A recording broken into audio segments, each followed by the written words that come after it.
ஒருவேளை நினைக்கலாம், இதுல இருந்து நான் வெளியே வரமாட்டேன்னு சொல்லி தற்கொலை எண்ணம் கூட உங்களுக்குள்ள வரலாம். செத்தாதான் இதுக்கு விடுதலை, நான் ஒருத்தன் வேணா செத்துறேனே, நான் குடும்பமா செத்துறேனே, நம்ம எல்லாருமே செத்துருவோமே, யாராவது ஒருத்தர் ஒருவேளை நினைச்சிட்டு இருக்கலாம், இல்ல இந்த பிரச்சனை இருந்து வெளியே வர முடியாது, இதுல இருந்து இருக்க பெரிய அவமானம் எனக்கு வரும், பெரிய நிந்தை எனக்கு வரும், அதனால என்னுடைய உயிரை மாய்த்து கொள்றதற்கு கூட சிலர் நினைச்சிருக்கலாம்.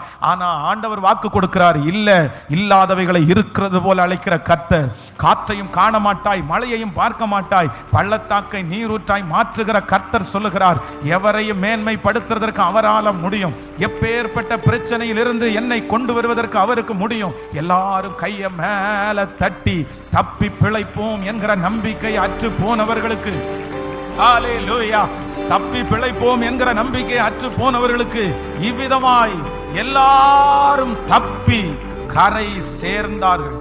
இவ்விதமாய் எல்லாரும் தப்பி கரை சேர்ந்தார்கள். நாம் ஆராதிக்கிற தேவன் யார் என்றால், என்னை கரை சேர்க்கிற கர்த்தர், என்னை